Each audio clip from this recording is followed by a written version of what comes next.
Right back to PTI to break down LeBron's assessment of the Nets' big three. But first, here are the latest on Big Ben in today's headlines. And I got to tell you, things are getting interesting between the Steelers and their longtime starting quarterback. GM Kevin Colbert was lukewarm at best today, discussing Big Ben's future with the team, saying some adjustment will have to be made to Ben's $41.2 million cap hit.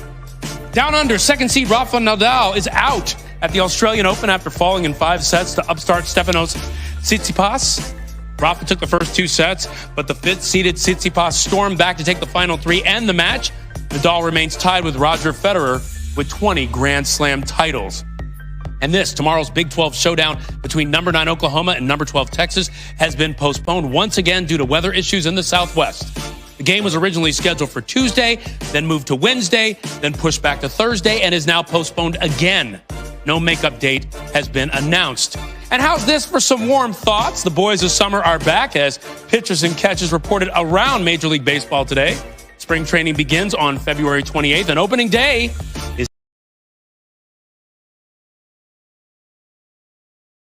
set for April 1st.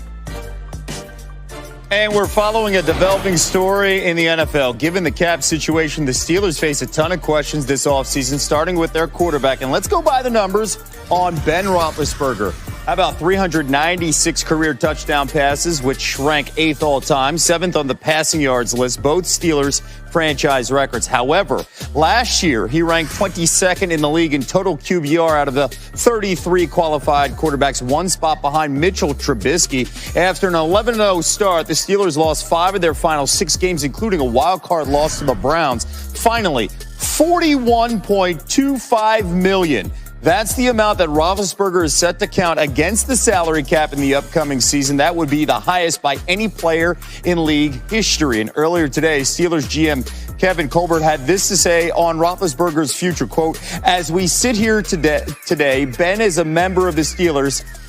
He wants to continue to play. And we told him, quite frankly, we have to look at this current situation. With Ben's current cap number, some adjustments will have to be made. Hopefully, there's a way that we can try to figure out and do what's best for the organization and do what's best for Ben. Hopefully, he'll be able to see that and feel the same way we do." Steelers reporter Brooke Pryor is here alongside NFL analyst Marcus Spears. And Brooke, you were part of that call with Colbert today. What stood out to you from what he had to say about the situation?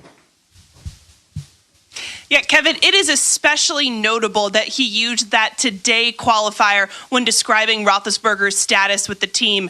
At best, that's a lukewarm vote of confidence, and at worst, it signals the end of the Roethlisberger era in Pittsburgh. Roethlisberger's evaluation begins first and foremost with the financial aspect.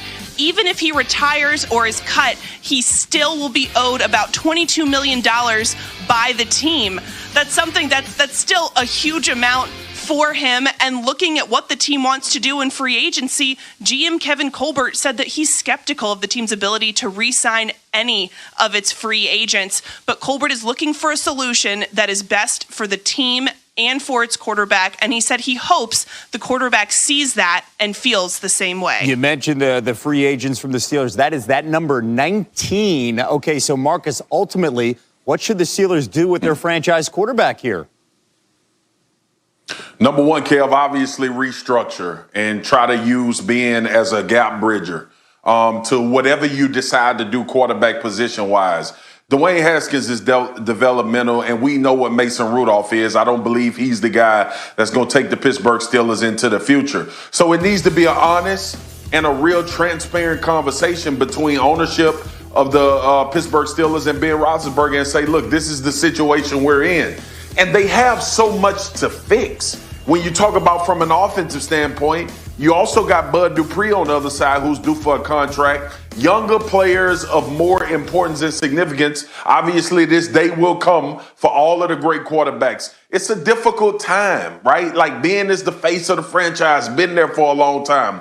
But the Steelers owe Ben Roethlisberger to be transparent and honest, and Ben Roethlisberger owe them to be transparent and honest. And if they start there, a year with Ben to find out how you move forward for the future. All right, keep this in mind, too. ESPN's roster management system currently projects the Steelers to be over the cap by more than $22 million.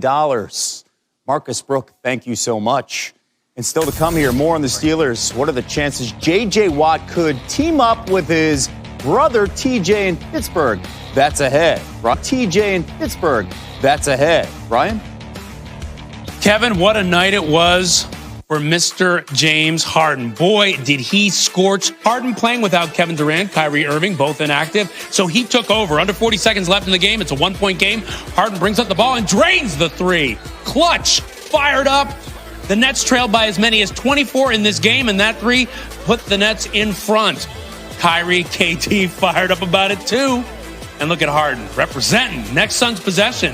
Here's what happened. Devin Booker on the block, can't get it to go. The Nets outscore the Suns 40-24 in the fourth. Nets coming back to win it 128-124. Harden 38 points, 11 assists, 7 rebounds. Talking about you better recognize Brooklyn. It's the true definition of a team.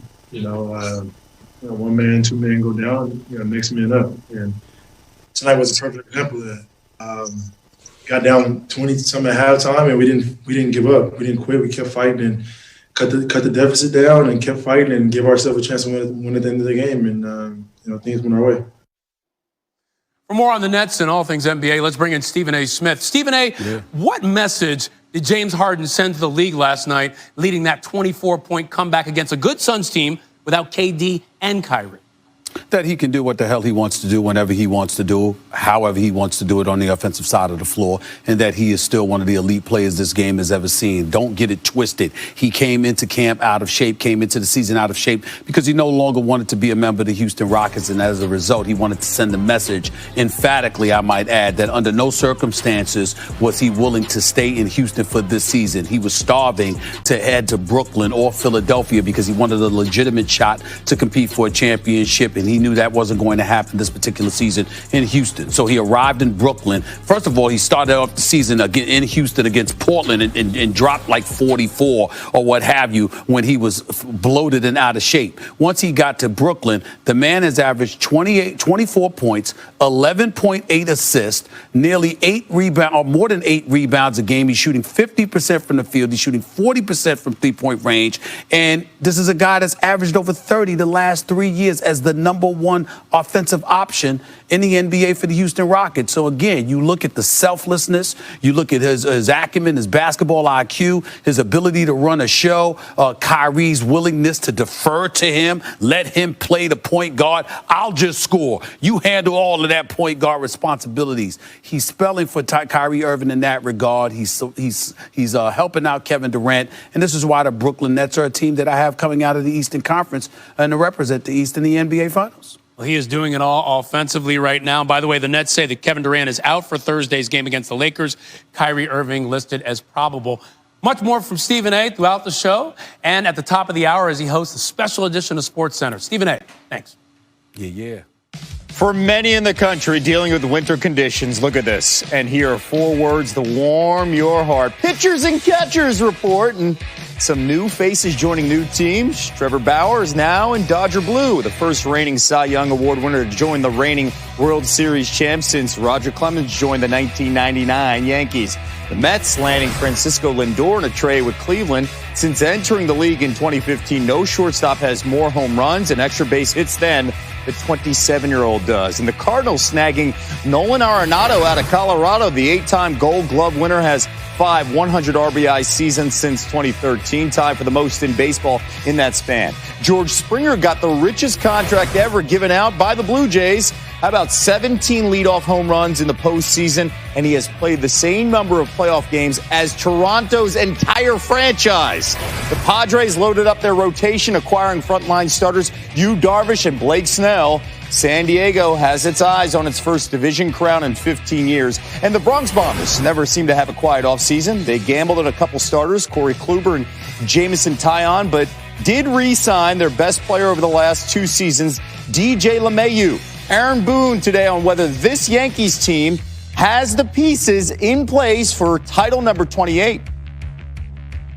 Talk is always cheap, obviously, at this point, but I really like